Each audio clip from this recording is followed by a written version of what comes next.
Hello dear students. आज हमारा lecture number 09 जिसमें हम पता करने वाले हैं गॉस लॉ। गॉस लॉ का हम प्रूफ भी देखेंगे और गॉस लॉ के जो इम्पोर्टेंट पॉइंट्स है, important points regarding Gauss law, उसकी भी हम डिस्कशन करने वाले हैं। और जो न्यूमेरिकल हैं गॉस लॉ के, तो उसमें भी हम न्यूमेरिकल जो भी पूछे गए हैं और बाकी के जो कंसेप्ट है उसकी हम डिस्कशन करेंगे। तो आइए स्टार्ट करते हैं।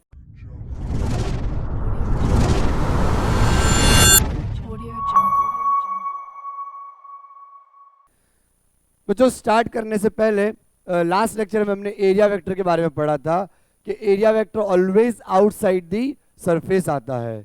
ओके, तो एक बार वापस फटाफट से हम उसको रिवाइज करते हैं, फिर हम आगे बढ़ते हैं। मान लो हमारे पास कोई सिलेंडर है, तो सिलेंडर का ये फ्लैट सरफेस, तो उसका एरिया वेक्टर यहाँ से बाहर निकलेगा।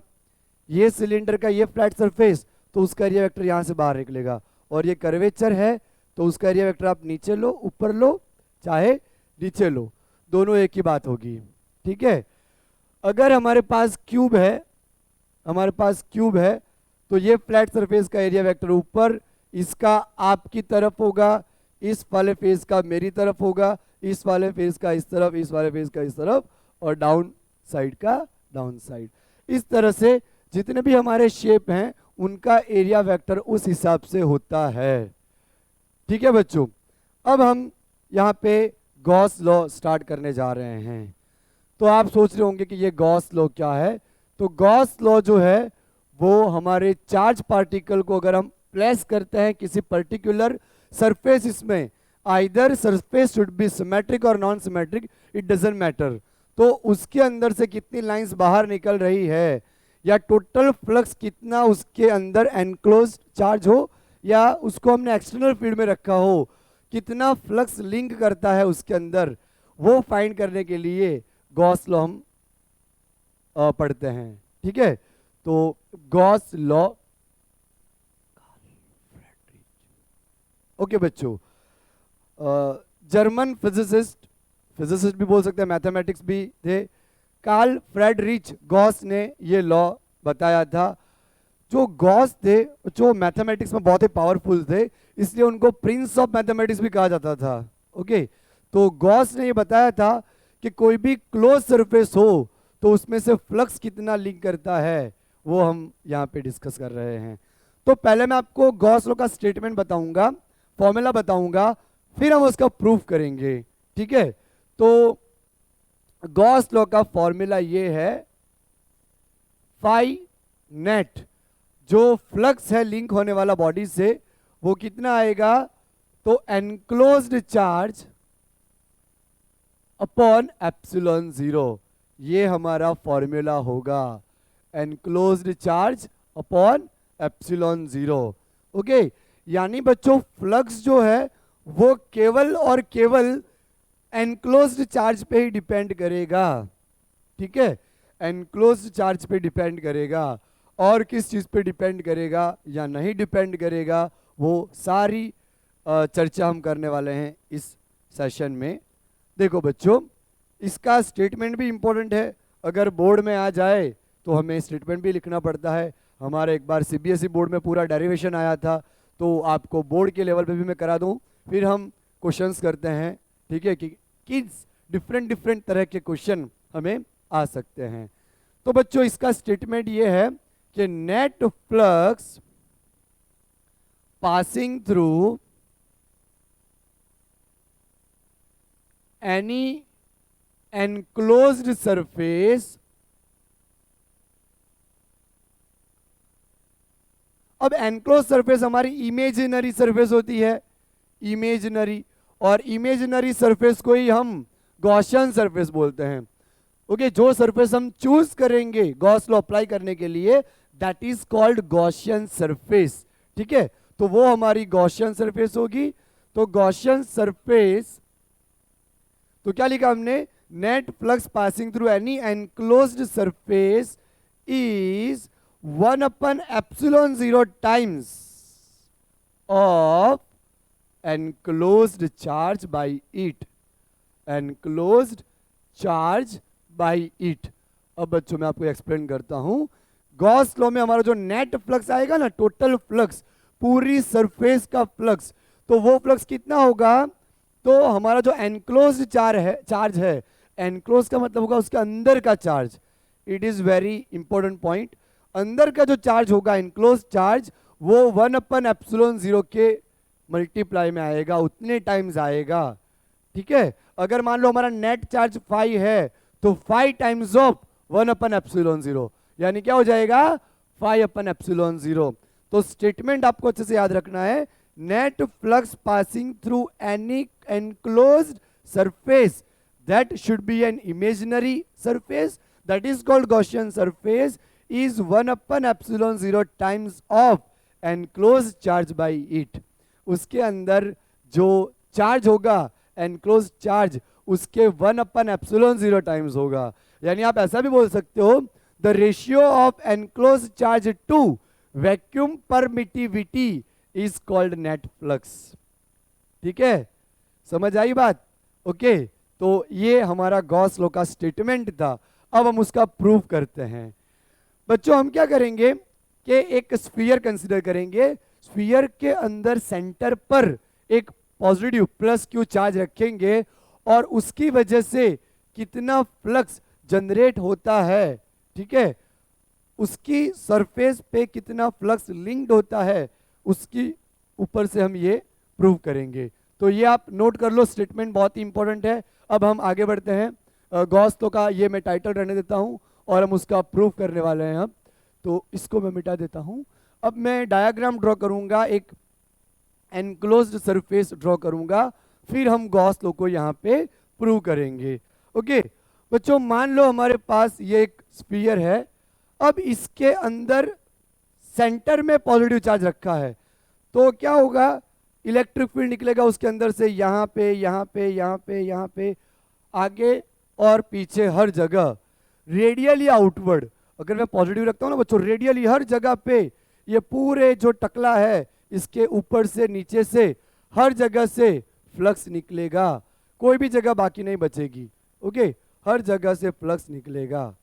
तो इसका जो सेंटर पॉइंट है अंदर की तरफ, वहाँ पे हम पॉजिटिव चार्ज रख रहे हैं और उसकी वजह से हम क्या करेंगे, फाइंड करेंगे। तो ये हमारा एक स्फीयर है। ठीक है, अब यहाँ पे हम क्या कर रहे हैं, पॉजिटिव चार्ज प्लस क्यू रख रहे हैं। ठीक है, पॉजिटिव चार्ज प्लस क्यू रखा, उसकी रेडियस हम मान लेते हैं आर, आर उसकी रेडियस है। और मान लो बच्चों, पहले हमें क्या करना होगा कि छोटी सी सरफेस कंसीडर करनी होगी। Okay, initially we calculate flux link due to small area element which I define here. Okay, initially we define small flux, after that we consider all such a small area element and we add up all of them, then we can calculate total electric flux due to this sphere.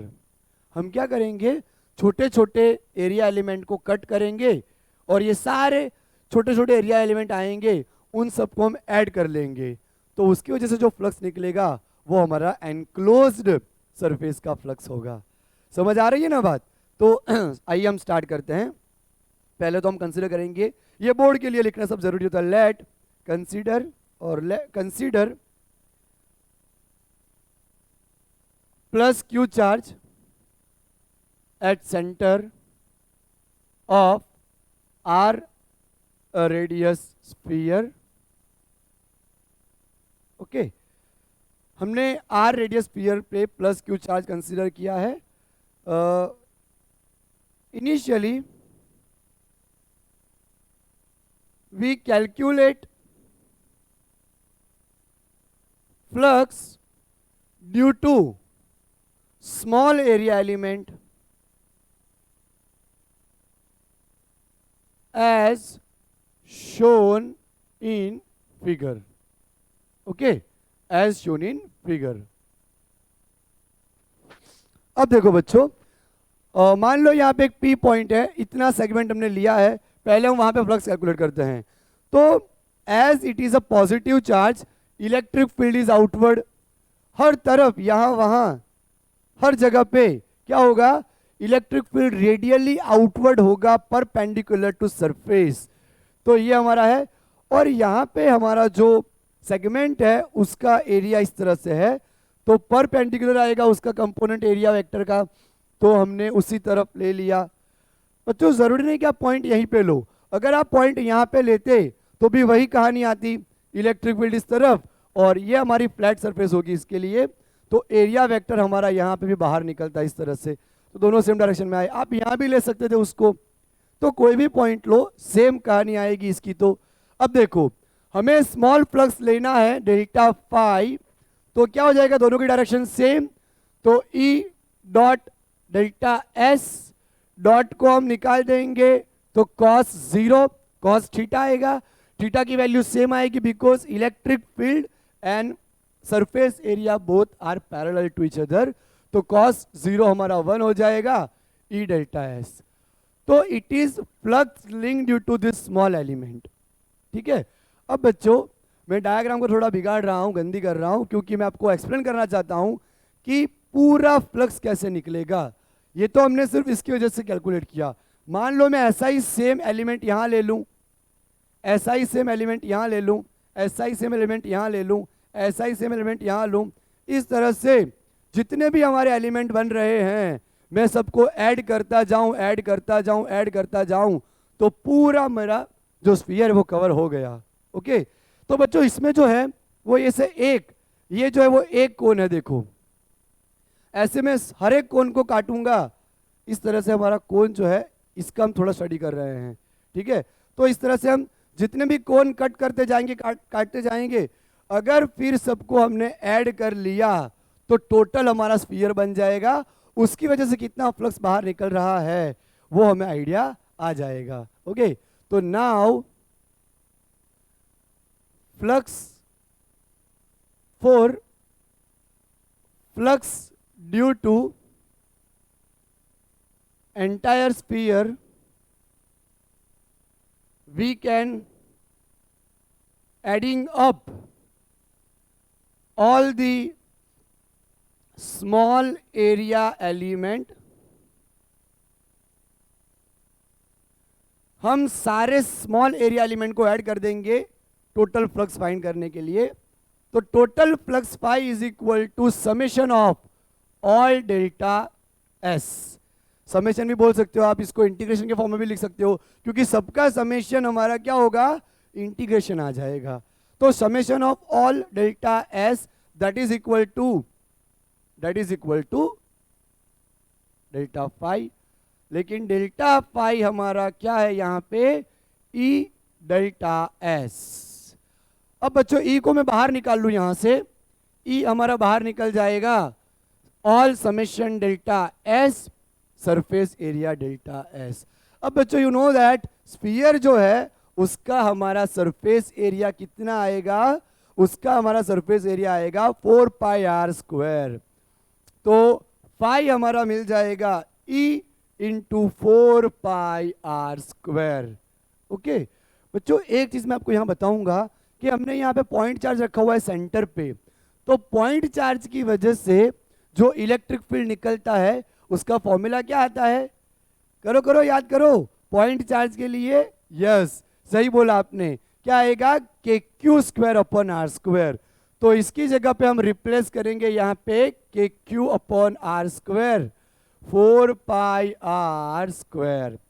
अब बच्चों K की value हमारी कितनी आएगी, as we know K is equal to 1 upon 4 pi epsilon naught, तो ये हमारा हो जाएगा q upon 4 pi epsilon naught R square, 4 pi R square. अब क्या होगा, 4 पाई से 4 पाई मर जाएगा, ठीक है, आर स्क्वायर मर जाएगा, तो बाकी कितना बचा हमारा, q अपॉन एप्सिलॉन नॉट।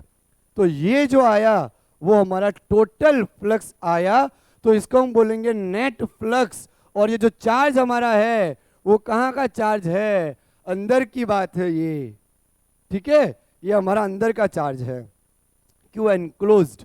तो ये सबसे बड़ा पॉइंट हमने यहाँ पे जाना कि जो भी फ्लक्स सरफेस में से बाहर निकल रहा है वो किसकी वजह से है, ड्यू टू एनक्लोज्ड चार्ज, जो चार्ज अंदर है स्फीयर के उसकी वजह से बाहर निकल रहा है। तो phi net is equal to Q enclosed divide by epsilon naught. तो this is very much important point, very much important formula. यानी फ्लक्स ओनली और ओनली किस पर डिपेंड करेगा? एनक्लोज्ड चार्ज के ऊपर। ओके, तो ये बात आपको अच्छे से समझ लेनी है कि जो भी फ्लक्स स्फीयर में से बाहर निकल रहा है वो अंदर जो चार्ज है एनक्लोज्ड चार्ज उसकी वजह से बाहर निकल रहा है। सर एक ही बात कितनी बार बताओगे? पर बच्चों ये बात बहुत ही इंपॉर्टेंट है, इसीलिए मैं आपको 2 से 3 बार बता चुका हूँ ये, और आगे भी बताऊंगा। ठीक है, तो ये चीज़ हम अब उसके इंपॉर्टेंट पॉइंट्स हम पता करते हैं कि गॉस लॉ के इंपॉर्टेंट पॉइंट्स क्या है, important points regarding Gauss law. ठीक है बच्चों, तो उसकी हम डिस्कशन करते हैं। ये डेरिवेशन है, ये आप अच्छे से एक बार लिख लो, फिर हम स्टार्ट करते हैं आगे के पॉइंट। इसको मिटा देता हूं।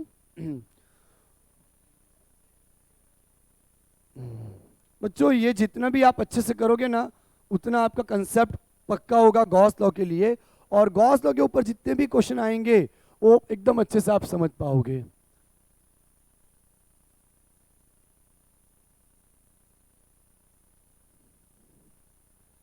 तो अब हम करते हैं important points regarding Gauss law. Important point regarding Gauss law, देखो ये हमारा है इंपॉर्टेंट पॉइंट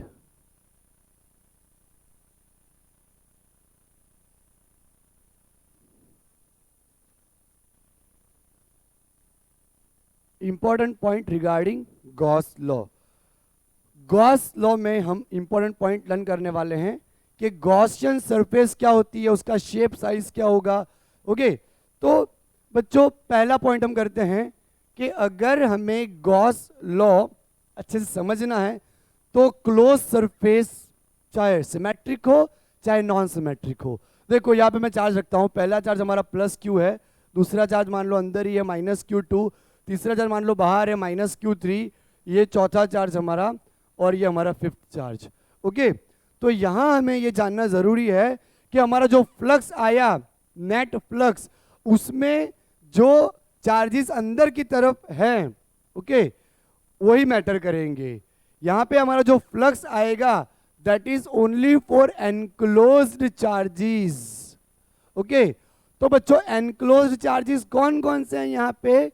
यहाँ पे एनक्लोज चार्जेस है हमारा, एक तो नेट एनक्लोज चार्ज कितना आएगा, तो Q1 plus minus of Q2 plus Q4 divide by epsilon not.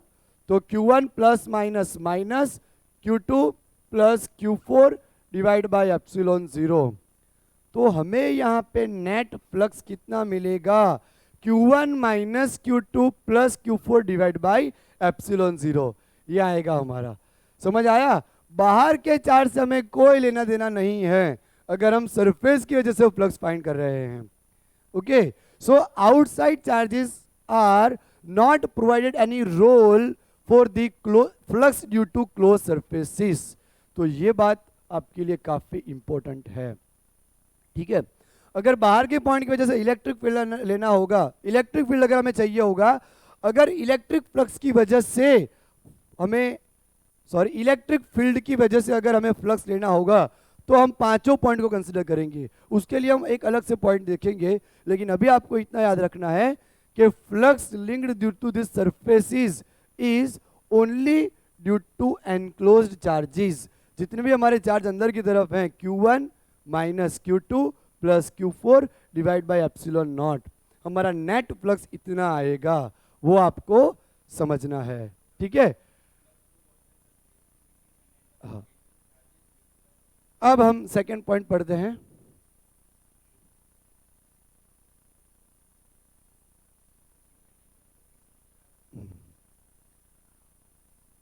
Second point हमारा यह है बच्चों कि flux due to Gaussian surface, flux due to Gaussian surface is independent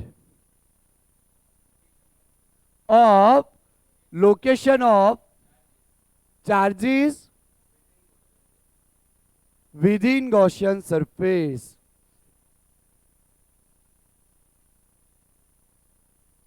बच्चों जो लोकेशन है चार्ज का वो डिपेंड नहीं करेगा। देखो मैं आपको समझाता हूं। हमारा एक स्फीयर है, चार्ज अगर सेंटर में होगा तो भी मान लो कि 5 लाइंस बाहर निकल रही है या 6 लाइंस बाहर निकल रही है, तो इस तरह से निकलेगी 6 लाइन, 3 और 3 6। अगर इसी चार्ज को मैं यहां पे ले लूं, ठीक है, तो भी 6 लाइनें निकलेगी। ये फर्स्ट, ये सेकंड, ये थर्ड, ये फोर्थ, ये फिफ्थ और ये 6। कोई फर्क पड़ा? नहीं पड़ा। अगर ये चार्ज इस तरफ कहीं पे होता, इस तरफ मान लो ये चार्ज यहां पे कहीं पे होता, तो भी क्या कोई फर्क पड़ता फ्लक्स में? नहीं पड़ता। 1 2 3 4 5 और 6, ठीक है। इसका मतलब चार्ज हमारा अंदर कौन से पॉइंट पे है उसके लोकेशन पे बिल्कुल भी डिपेंड नहीं करता। क्या बात है सर। ओके, तो ये चीज भी आपको ध्यान रखनी है। हमें तो बस वही कंसर्न है यहाँ पे कि कितनी लाइन बाहर निकल रही है। 6 है, यहाँ पे भी 6 है, तो फ्लक्स सेम ही होगा। ओके, समझ आया ना?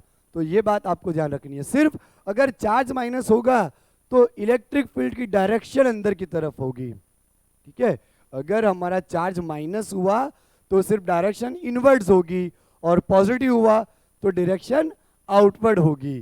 तो ये बात आपको दिमाग में बिठानी है कि it does not depend on location of charge within, okay, within the Gaussian surface. अब थर्ड पॉइंट भी हमारा इसी तरह से है, flux due to Gaussian surface is independent of shape और साइज। उसकी शेप और साइज पे डिपेंड नहीं करेगा। Shape and size of the Gaussian surface. Flux due to Gaussian surface is independent of shape and size of Gaussian surface, ठीक है। वो Gaussian surface का शेप और साइज कैसा है उसके ऊपर भी डिपेंड नहीं करेगा। अभी मैं मान लो ये जो स्फीयर है उसको मिटा देता हूं, पूरा मिटा रहा हूं, इसको हम मिटा देते हैं।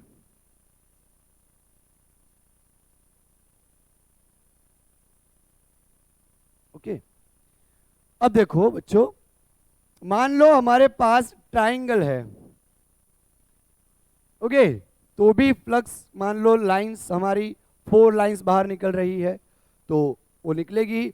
अगर मैं ये ट्राइंगल की जगह में स्फीयर लेता, ओके, तो भी हमारी यहाँ पे 4 लाइंस ही बाहर निकलती। अब स्फीयर का साइज मैं छोटा कर दूं, एकदम छोटू सा ले ले हम, तो भी हमारे यहाँ पे उतनी लाइंस बाहर निकलती। तो it does not depend on radius as well, it does not depend on shape. अगर मैं यहाँ पे क्यूब ले लूं, अगर हम यहाँ पे क्यूब ले लें तो भी हमारा जो चार्ज है उसके अंदर से निकलने वाली लाइंस में कोई फर्क नहीं पड़ेगा, वही रहेगा जो अभी है, ठीक है। तो ये भी बहुत ही इंपॉर्टेंट चीज है बच्चों। Okay, it does not depend on shape और size of surfaces. You can consider any type of surfaces, symmetric or non-symmetric, very large or very small. समझ आया? कोई फर्क नहीं पड़ता। ओके, आपका पॉइंट ऑफ स्टडी कितना है, कितने चार्जेस को आपको स्टडी करना है, उसके हिसाब से आपको गॉसियन सरफेस चूज करनी होगी। आप गॉसियन सरफेस एकदम छोटी भी ले सकते हो, एकदम बड़ी भी ले सकते हो, ठीक है। तो अब हम नेक्स्ट पॉइंट करते हैं।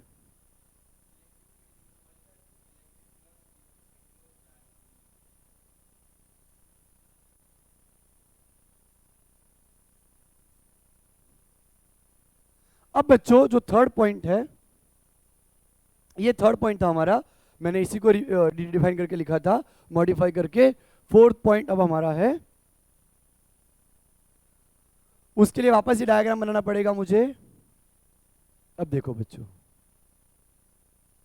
Plus Q minus Q2 minus Q3 Q4 Q5, ठीक है। अब देखो बच्चों, इसमें क्या है कि 3 चार्जेस अंदर लोकेट कर रहे हैं और 2 चार्जेस बाहर। मान लो मुझे बात करनी है फ्लक्स की, ठीक है, नेट फ्लक्स की। तो नेट फ्लक्स के लिए हमारे कौन से चार्ज इंक्लूड करेंगे? Those charges with in inside the surfaces, Q1 minus Q2 plus Q4। Sir ये पॉइंट तो अभी पढ़ा, ये पॉइंट तो हमने पढ़ा, लेकिन हमने बात इलेक्ट्रिक फील्ड की नहीं की, सिर्फ नेट फ्लक्स की बात की, ठीक है। तो नेट फ्लक्स जो है Q1 minus Q2 plus Q4 by epsilon 0 आएगा, क्योंकि हमारा कंसर्न यहाँ पे उसी चार्जेस का है जो इनसाइड है। सर समझ आ गया ये बात? तो अब मैं आपको बात करता हूँ इलेक्ट्रिक फील्ड के बारे में। अगर मान लो हमें फ्लक्स यहाँ पे due to electric field find करना हो, तो we have to consider all the charges. It doesn't matter whether the charges are inside और outside, it doesn't matter whether the charges are inside और outside, we have to consider all the charges. Okay, अगर हमें electric field की वजह से flux find करना हो तो हमें सारे चार्जेस की बात करनी पड़ेगी। ओके, अगर इलेक्ट्रिक फील्ड की वजह से फ्लक्स फाइंड करना हो तो consider all the charges, okay, whether those are located inside और आउटसाइड। ओके, तो आपका नेट चार्ज यहां पे क्या आएगा? Q1 minus Q2 minus Q3 plus Q4 plus Q5, ये आएगा, ठीक है। फिर आपको क्या करना पड़ेगा? अपना जो इलेक्ट्रिक फील्ड का फॉर्मूला है उसमें आपको रखना पड़ेगा। ओके, और हमारा फ्लक्स क्या बन जाएगा फिर? Phi is equal to E delta S, और डेल्टा एस का हम अगर समेशन कर लेंगे तो हम इस तरफ से लिखेंगे enclosed integration, close integration E D S, ठीक है। तो हमारा ये फॉर्मूला इस तरह से आ जाएगा, ये हमारा फॉर्मूला आ गया। ओके, तो ये फॉर्मूला भी काफी इंपॉर्टेंट बच्चों, यहां मैं समेशन भी लिख सकता हूं, लेकिन बेटर हम इंटीग्रेशन लिखेंगे। Close integration E dot D S is equal to Q net upon epsilon 0। आपको बात यहां पे ये ध्यान रखनी है बच्चों कि जो भी हमारा फ्लक्स क्लोज सरफेस में लिंक कर रहा है उसमें सिर्फ अंदर के चार्ज आएंगे, ठीक है। लेकिन जब भी हमें फ्लक्स फाइंड करना होगा ड्यू टू इलेक्ट्रिक फील्ड, हमें अगर फ्लक्स फाइंड करना होगा ड्यू टू इलेक्ट्रिक फील्ड, तब हमें सारे चार्जेस को काउंट करना पड़ेगा, क्योंकि नेट चार्ज हमारा ये आएगा। सर उसका रीजन क्या है? तो उसका रीजन मैं आपको देता हूं बच्चों। यहां पे मैं एक दूसरा डायग्राम ड्रॉ करता हूं, यहां पे ध्यान देना, यहां पे ड्रॉ करता हूं। देखो, मान लो मेरे पास एक चार्ज है प्लस Q1 जो कि अंदर की तरफ है, ठीक है, और एक चार्ज है मेरा बाहर की तरफ प्लस Q2। अब जो चार्ज अंदर है वो तो लाइंस को बाहर निकाल ही रहा है, कोई प्रॉब्लम नहीं है, लाइंस आराम से बाहर निकल रही है, ठीक है। तो उसकी वजह से फ्लक्स हमारा कितना आएगा? फाई Q1 अपन एप्सिलॉन 0 आ गया आंसर। लेकिन अगर मुझे टोटल इसका फ्लक्स निकालना है इलेक्ट्रिक फील्ड की वजह से, तो बच्चों क्या आएगा कि प्लस Q2 भी इस तरह से इलेक्ट्रिक फील्ड लाइंस बाहर निकालेगा, इस तरह से, इस तरह से, इस तरह से। बच्चों अब आपको मैं रीजन बताता हूं कि इसमें सिर्फ एनक्लोज चार्जेस ही क्यों लेते हैं। ओके, क्योंकि बाहर जो चार्ज हमारा होगा, बाहर जो चार्ज हमारा यहाँ पे रेस्ट कर रहा है, आराम कर रहा है, तो वो भी अपने अंदर से लाइन तो निकाल रहा है।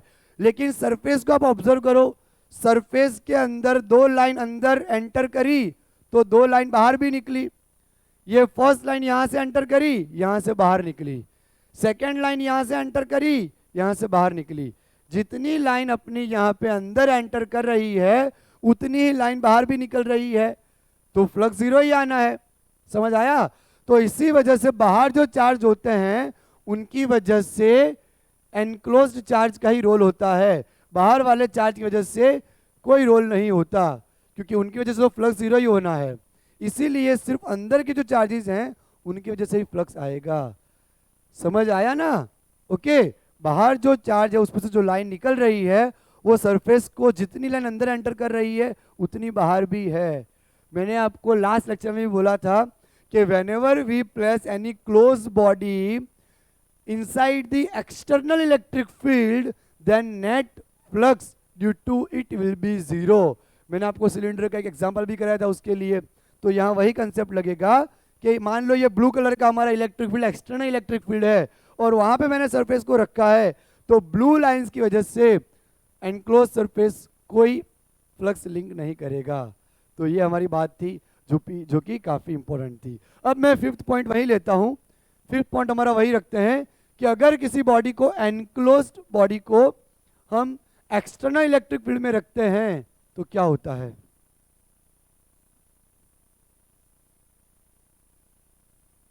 ये फॉर्मूला बच्चों काफी इंपॉर्टेंट, ध्यान रखना है हमें।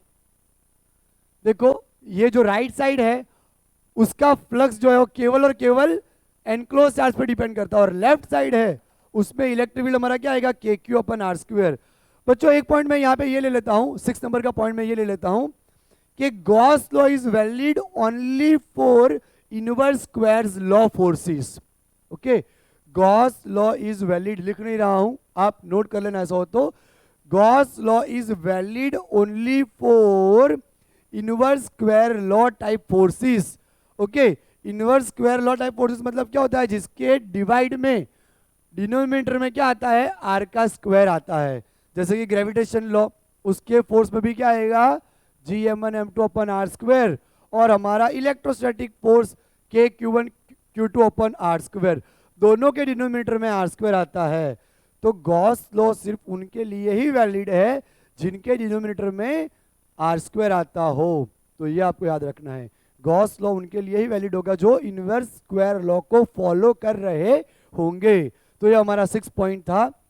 ये मैंने इसीलिए आपको बता दिया क्योंकि नीचे अभी आर स्क्वायर है ही, तो इलेक्ट्रिक फील्ड यहाँ आएगा, और जब इलेक्ट्रिक फील्ड की वजह से फ्लक्स फाइंड करेंगे तो we have to consider all the charges whether those located inside the surfaces or outside the surfaces. हमें सब की तब चिंता करनी होगी, सब चार्ज को हमें कंसीडर करना होगा। अब मैं आपको एक पॉइंट कराता हूं जिसके ऊपर अभी नीट में क्वेश्चन आया है, नीट 2023। ओके, उसमें क्वेश्चन आया है।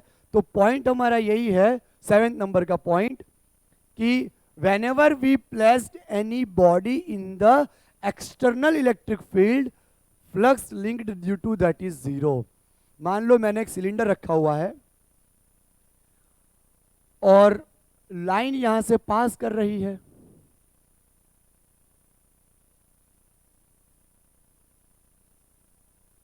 इस तरह से। ओके, लाइन हमारी यहां से इस तरह से पास की। ओके, अब बच्चों आप देख सकते हो कि जितनी लाइन अंदर एंटर कर रही है, 4 लाइंस एंटर की तो 4 लाइन बाहर भी निकली। ओके, तो अगर हमारा ये कंसेप्ट आए flux entering is equal to flux leaving, तो हमारा बिल्कुल फ्लक्स लिंक नहीं करेगा, नेट फ्लक्स हमारा क्या आएगा, 0। समझ आया ना बच्चों? whenever we place any body in an external electric field, number of line entering that is equal to number of line leaving।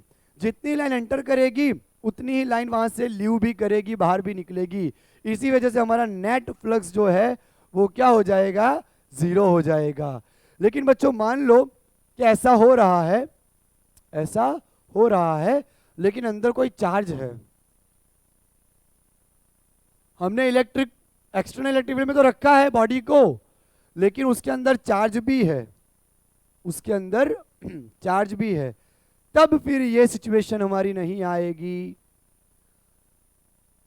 अब देखो क्या हुआ, ये हमारी कंडीशन फुलफिल नहीं हो पाई।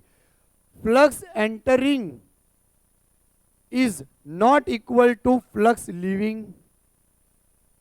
ठीक है, तो यहां पे हमारा नेट फ्लक्स 0 नहीं हो पाया। क्यों नहीं हो पाया, लाइन एंटर कितनी कर रही है, 1 2 3, लेकिन लाइन बाहर कितनी निकल रही है, 1 2 3 4 5 6 7 8 9 जो भी है, ओके 10 9 है, 9 ये 3 और ये 6, इसीलिए नेट फ्लक्स हमारा जीरो नहीं होगा। अगर अंदर कोई चार्ज रखा है तो, अंदर कोई चार्ज नहीं रखा हो तो फिर हमारा नेट फ्लक्स यहाँ पे जीरो है।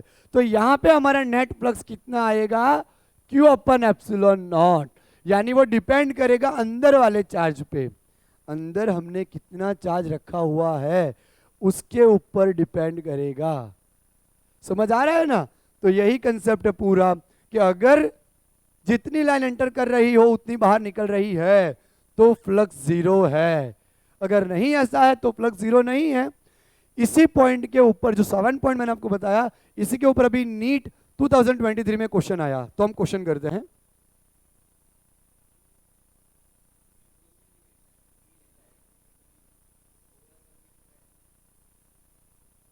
मैं इसको मिटा देता हूं फिर क्वेश्चन लिखता हूं, 1 मिनट इसको मिटा दूं। ओके, अब मैं क्वेश्चन लिख रहा हूं। देखो बच्चों, ये जो क्वेश्चन है इसको भी अब मिटा देते हैं। ये जो हमारा क्वेश्चन है वो आ चुका है नीट 2023। देखो क्वेश्चन क्या था बच्चों कि if close integration E into delta S is equal to 0 over a surface, then option A हमारा होगा द मैग्नीट्यूड ऑफ, मैग्नीट्यूड है बच्चों, magnitude of electric field on the surface is constant. B option हमारा होगा all the charges must necessarily be inside the surface। Third option हमारा बच्चों होगा the electric field inside the surface is necessarily uniform, और D the number of electric flux lines entering the surface must be equal to the number of flux leaving it। अब सोचो बच्चों कि क्या ये क्वेश्चन मुझे आपको कराने की जरूरत है? ओके, क्या आएगा आंसर? क्या इसमें से कोई पॉइंट मैच कर रहा है? ओके, एकदम प्रॉपर एप्रोप्रिएट हमारा क्या है पॉइंट कि the number of flux lines entering the surface must be leaving to the surface. तो बच्चों ये सारे कंसेप्ट हमारे एनसीईआरटी के ही हैं। अगर एनसीईआरटी आप अच्छे से कर लोगे तो ये सारे पॉइंट आपको अच्छे से समझ आएंगे और ऐसे क्वेश्चंस आप एकदम इजीली सॉल्व कर पाओगे। अब बच्चों इसको मैं मिटा देता हूं और नेक्स्ट क्वेश्चन हम करते हैं। तो अब हम एक क्वेश्चन करते हैं और एक पॉइंट पहले देख लेते हैं बच्चों, उसके बाद क्वेश्चन करते हैं। पॉइंट भी हमारा सिंपल ही है।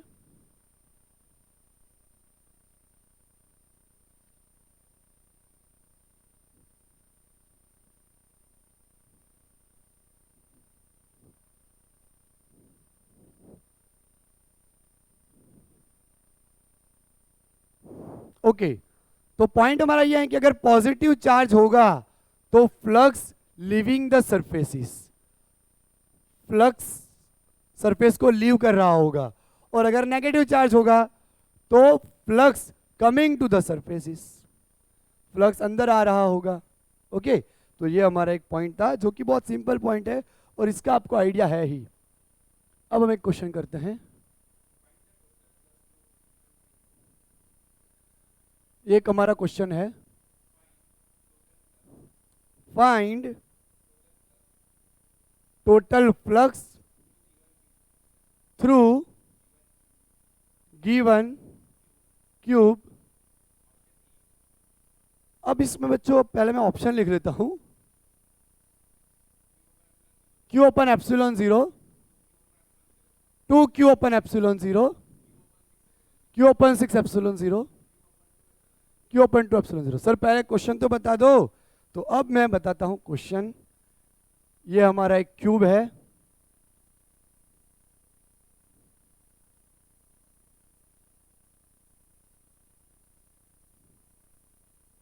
ये हमारा क्यूब है और यहां पे चार्ज हमारा रखा हुआ है फेस पे। तो बताओ बच्चों कितना फ्लक्स बाहर निकलेगा? सोचो, आप सोचो, फिर मैं आपको बताता हूं। अब देखो बच्चों, ये हमारा क्यूब है, चार्ज रखा है यहां पे इस फेस पे, ठीक है। अगर यहां चार्ज रखा होगा, अगर आपने चार्ज यहां रखा है तो आधा फ्लक्स इसमें से पास होगा, आधा फ्लक्स तो इस तरफ जाएगा। समझ आया ना? अगर मैं दो क्यूब ले लूं, ये देखो हमने चार्ज को यहां फेस पे रखा है, ये देखो दो, तो आधा फ्लक्स इधर जाएगा, आधा फ्लक्स इधर जाएगा। समझ आया ना? तो यही बात है, ठीक है। एक फेस इसका नीचे गिर गया। तो अब हम स्टार्ट करते हैं। देखो ये मैं पूरा इसका डायग्राम बनाता हूं तो आपको समझ आएगा। अभी हमारा जो पॉइंट है यहां पे रखा हुआ है, तो इसमें से निकलने वाला जो फ्लक्स होगा वो इस तरह से होगा। आधा ही फ्लक्स इस तरह जाएगा, आधा तो इधर जाएगा ना। लेकिन अभी तो यही है ही कहाँ, तो इसमें से कितना फ्लक्स बाहर निकल पाएगा? ये वाली लाइंस वहां पे तो है ही नहीं, बॉडी नहीं है, बॉडी सिर्फ हमारी यहाँ इस तरफ है। तो अगर इस तरह से दो क्यूब होते तो पूरा फ्लक्स निकल पाता, अगर दो क्यूब होते तो पूरा फ्लक्स निकल पाता। अभी हमारा आधा ही क्यूब है, तो कितना फ्लक्स निकल पाएगा? ओनली हाफ, टोटल में से हाफ ही निकलेगा। एप्सिलॉन जीरो नीचे आ जाएगा, तो ये हमारा आंसर आ गया Q upon two epsilon zero. ये हमारा आंसर आ गया। ठीक है बच्चों, अब इसको नोट करो। अब हम नेक्स्ट क्वेश्चन करते हैं, इसको मिटा देता हूं। अब बच्चों में ऐसा ही क्वेश्चन करते हैं जेडबलई का। जेडबलई 2022 में ये क्वेश्चन आया है, ऑप्शन में रखता हूं यही वाले। ये क्वेश्चन आया है अपना जेडबलई मेन 2022। क्वेश्चन हमारा यूं है बच्चों की, मैं लिख नहीं रहा, पूरा डायग्राम ड्रॉ करता हूं कि एक हेमिस्फीयर है, नॉन कंडक्टिंग हेमिस्फीयर है, उसमें चार्ज को हमने फ्लैट सरफेस पे रखा है। अब फ्लैट सरफेस पे चार्ज को रखा है तो उसमें से बाहर निकलने वाला फ्लक्स कितना होगा? ठीक है, उसकी रेडियस भी जो बता रखी है आर। अब देखो पहला ऑप्शन हमारा यही रखते हैं क्यू अपन एप्सिलॉन जीरो, दूसरा option Q upon 2 pi epsilon zero, तीसरा ऑप्शन हमारा क्यू अपन 2 एप्सिलॉन जीरो और लास्ट ऑप्शन 4 एप्सिलॉन जीरो।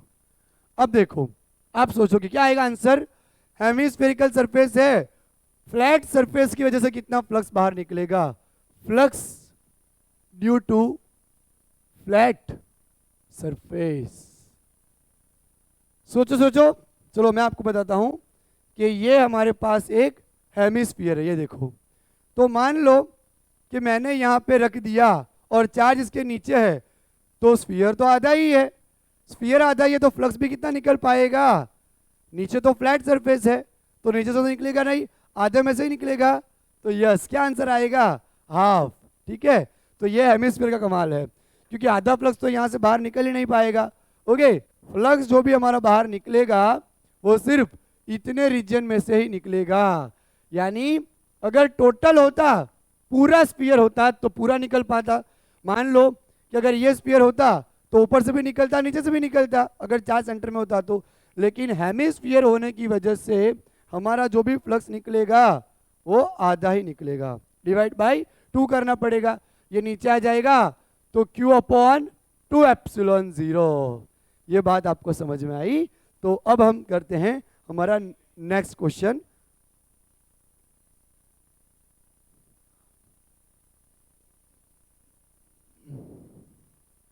एक बच्चों जेडबलई 2023 का क्वेश्चन करते हैं।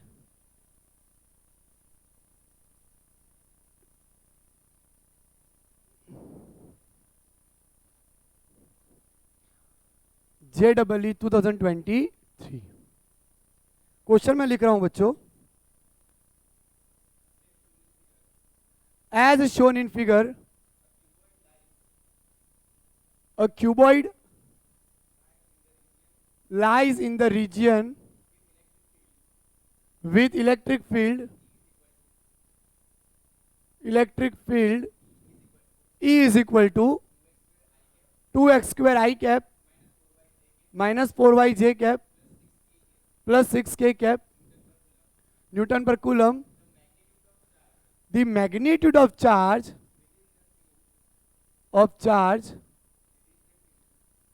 within the cuboid is n epsilon 0 coulomb. The value of n, तो ये हमें पता करना है. ऑप्शन लिख देता हूं.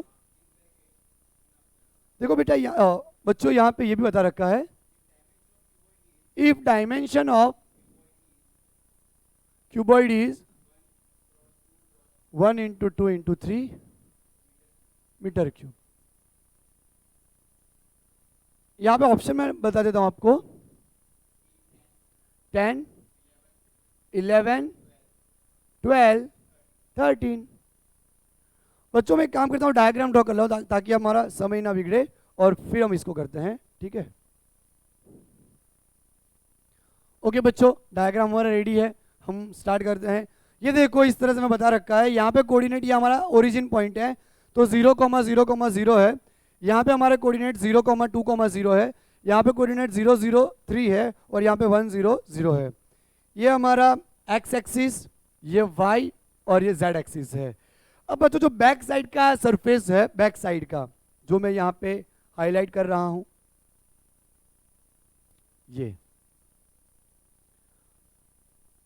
ये जो हमारा क्यूबॉइड, उसमें मैं बैक साइड की, जो मेरा हैंड दिख रहा होगा आपको, ये वाला, ये बैक साइड की सरफेस की अगर मैं बात करूं, तो बैक साइड के लिए क्या होगा, बैक साइड के सरफेस के लिए यहाँ पे अगर मैं फ्लक्स फाइंड करूं, तो electric field into surface area. पर बच्चों इलेक्ट्रिक फील्ड हमारा क्या है, 2x स्क्वायर आई कैप मैं लूं.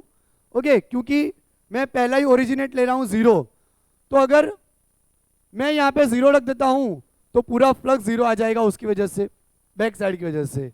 ओके, लेकिन अगर हम बात करें फ्रंट साइड की, फ्रंट साइड हमारा क्या है, ए बी सी डी वाला. ओके, तो ए बी सी डी वाला जो है उसको मैं इस तरह से रेड कलर से हाईलाइट कर रहा हूं. देखो बच्चों आप. ओके, अब बच्चों हमारा जो फ्रंट साइड का है, ये हमारा फ्रंट साइड का है, ये वाला, ये हमारा ए बी सी डी है. उसमें से कितना फ्लक्स बाहर निकलेगा वो हम पता करते हैं. उसमें से फ्लक्स 0 नहीं आएगा, निकलेगा, क्योंकि ये हमारा प्लेन कहाँ पे आ गया, वाई जेड प्लेन पे. ये हमारा प्लेन वाई जेड प्लेन पे है. ठीक है. देखो बच्चों, ये हमारा क्यूब है, ये हमारी ऊपर की तरफ जो है वो देखो जेड एक्सिस है. ठीक है, यहाँ पे, और इस तरफ हमारी कौन सी एक्सिस है, वाई. तो ये हमारा जेड, ये हमारा वाई, तो पूरा प्लेन कहाँ आया, वाई जेड के अंदर आया.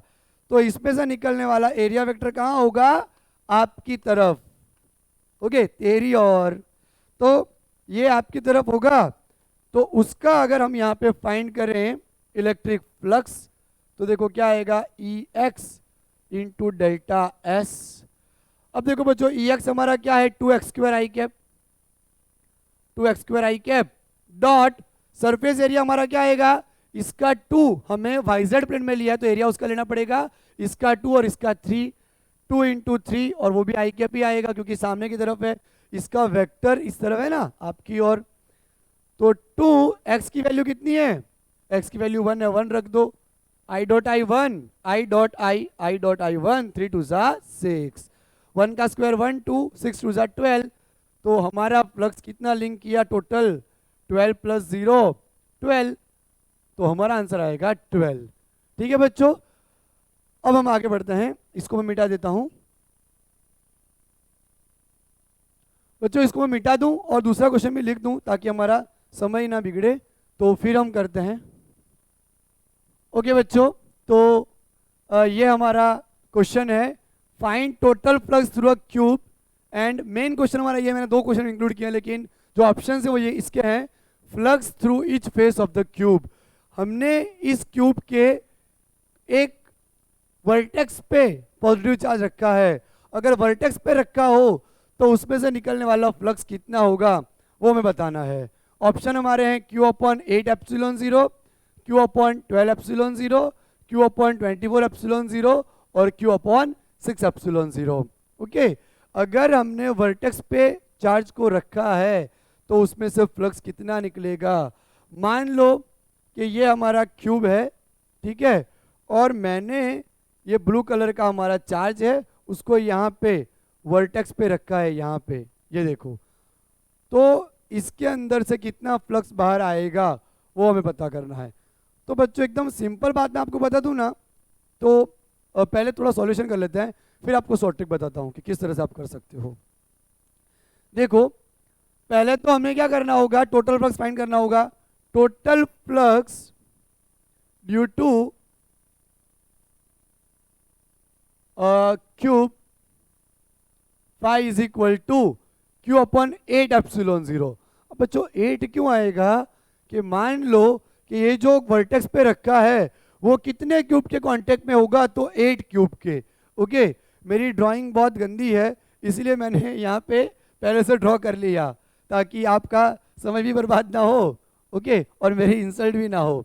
देखो, ये हमने पहले से ही मैंने ड्रॉ कर लिया, ठीक है, मैंने ट्राई किया कि थोड़ा अच्छा सा ड्रॉ हो, आपको समझ आ रहा होगा। अभी हमने चार्ज यहाँ पे रखा है बच्चों, ठीक है, अभी हमने चार्ज यहाँ पे रखा है, तो देखो टोटल कितने क्यूब हैं, 1 2 3 4, 4 ऊपर 4 नीचे, 5 6 7 8। तो ये चार्ज कितने क्यूब से घिरा हुआ है, okay, surrounded by total 8 cube, ऊपर 4 नीचे 4, ठीक है। तो इसमें से जो फ्लक्स बाहर निकल रहा होगा, इसमें से जो फ्लक्स बाहर निकल रहा होगा वो सबको भेदते हुए, पेनिट्रेट करते हुए बाहर निकलेगा, ठीक है, सबको पेनिट्रेट करते हुए बाहर निकलेगा। तो टोटल 8 क्यूब हैं, ओके, तो ये एप्सिलॉन 0 नीचे आ जाएगा, तो फ्लक्स फाई हमारा क्या हो जाएगा, क्यू अपन 8 एप्सिलॉन 0, ये हमारा टोटल फ्लक्स हो जाएगा। तो ये हमने पता कर लिया। हमें तो ये पूछा है कि एक क्यूब में से कितना निकलेगा। तो अब देखो बच्चों, टोटल फ्लक्स हमारा इतना आया, ये टोटल है, टोटल। तो अगर मैं फाई टोटल कर दूं तो phi 1 plus phi 2 plus phi 3 plus phi 4 plus phi 5 plus phi 6, क्योंकि 6 पेजेस हैं, ओके, हमारा जो ये क्यूब है उसका ये 1, ये 2, ये 3 4 5 और डाउन साइड का 6, टोटल 6 है। अब बच्चों चार्ज को हमने यहाँ पे रखा हुआ है, ठीक है, तो उसके कांटेक्ट, ये वर्टेक्स के कांटेक्ट में जो फेजेस हैं उसमें से फ्लक्स नहीं निकल पाएगा। एक ऊपर का ये वाला, एक पीछे साइड का और ये साइड का, सिर्फ 3 में से ही फ्लक्स बाहर निकलेगा, ठीक है, इसमें से नहीं निकलेगा, इसमें से नहीं और इसमें से नहीं। मैं आपको थोड़ा ड्रॉ करके दिखाता हूं। देखो बच्चों, अभी हमने यहाँ पे रखा हुआ है, यहाँ पे चार्ज को, तो ये हम निकाल देते हैं, इसमें से निकलेगा फ्लक्स, ठीक है, और देखो यहाँ से आते हुए इसमें से भी निकलेगा, अंदर से निकलेगा यहाँ से, तो ये भी निकाल देते हैं, और इसमें से भी फ्लक्स निकलेगा, ओके, इनमें से फ्लक्स नहीं निकलेगा, ये जो बाकी बचा ना उसमें से फ्लक्स नहीं निकलेगा, सिर्फ मैंने जो रिमूव कर दिए हैं उसमें से ही फ्लक्स निकलेगा, ठीक है। तो अब आपको कुछ बात समझ आई होगी कि ये हमारा जो क्यूब है उसमें सिर्फ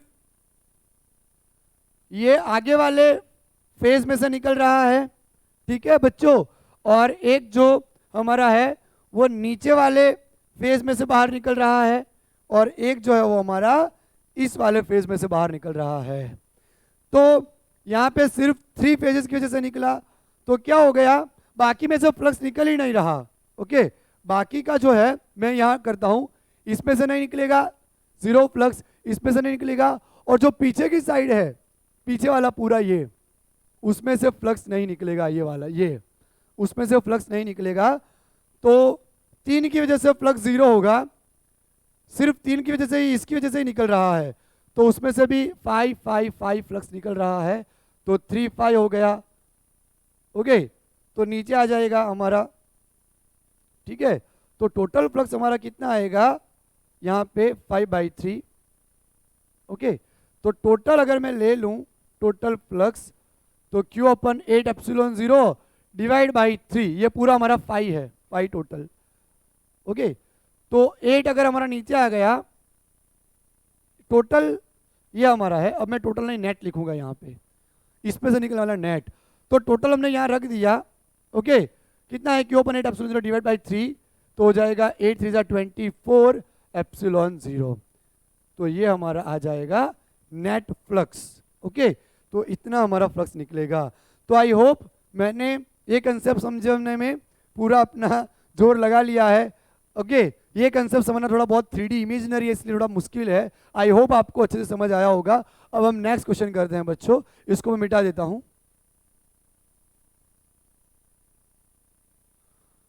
ओके बच्चों, अब हम एक JEE 2023 का क्वेश्चन करते हैं।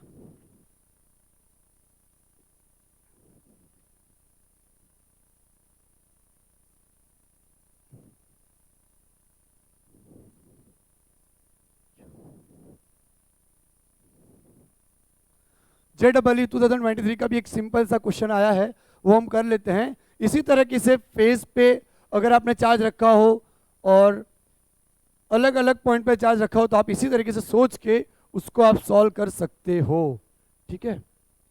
JEE 2023 का एक और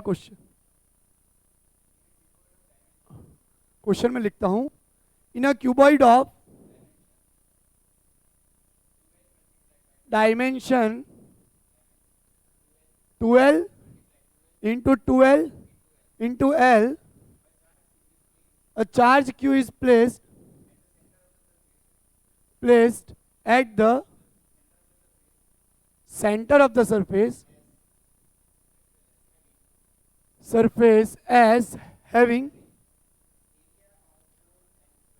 area of 4L square.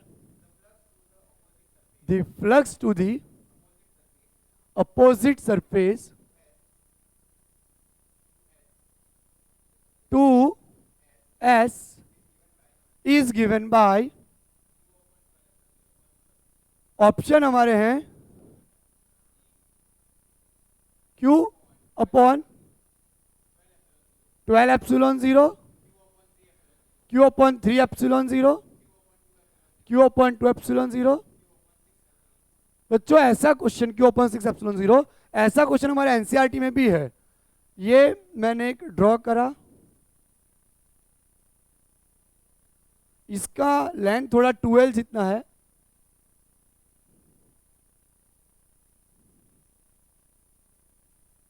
अब बच्चों यहां पे हमारा एक फेज है,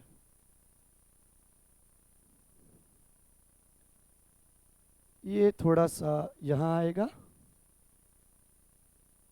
ओके। तो हमें क्या फाइंड करना है कि इसमें से एक फेज में से निकलने वाला फ्लक्स फाइंड करना है। चार्ज को हमने यहाँ पे रखा हुआ है, यहाँ पे, ओके। तो एक फेज में से कितना फ्लक्स बाहर निकलेगा? तो बच्चों जैसे कि मैंने आपको बताया, मैं अपना एक क्यूब ले लेता हूँ। ये अपना जो क्यूब है टोटल कितनी है? खैर इसकी लेंथ 12 है, ओके। इसकी L और इसकी भी 12 है।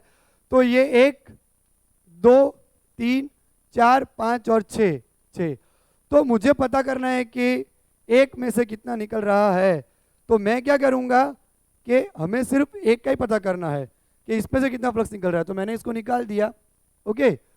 तो टोटल 6 पेजेस है, एक में से कितना निकल रहा है इसमें से पता करने के लिए। तो कितना हो जाएगा? 6th पार्ट हो जाएगा, ओके। क्यों टोटल अपना फ्लक्स इतना निकल रहा होगा, क्यों अपन एप्सिलॉन 0 ये टोटल आएगा। तो एक में से कितना होगा? 6th part of total. तो आंसर क्या आ जाएगा? Q upon 6 epsilon 0। अगर नहीं समझ आया तो मान लो कि मैंने एक एप्पल के 6 पीसीस करे, एप्पल के सब पीस वापस जोड़ने से पूरा एप्पल मिलना चाहिए। तो इसमें भी अगर मैं सारे फ्लक्स को ऐड करूं, 5 1 5 2 5 3 5 4 5 5 5 6, तो Q upon 6 epsilon 0, Q upon 6 epsilon 0, Q upon 6 epsilon 0, Q upon 6 epsilon 0, Q upon 6 epsilon 0। तो डिनोमिनेटर सेम, तो न्यूमरेटर कितना आएगा? 6Q, 6 कैंसल, टोटल आ गया वापस वही, यानी कि 6 पार्ट ऑफ इसका बाहर निकलेगा। तो इस तरह से बहुत ही सिंपल क्वेश्चन है। अगर गॉस लॉ पे ये वीडियो आपने देखा है और कोई क्वेश्चन आया तो 4 मार्क आपके पक्के समझो, ठीक है बच्चों। तो हम मिलते हैं नेक्स्ट लेक्चर में, लेक्चर नंबर 10 में। Thank you everyone, thank you.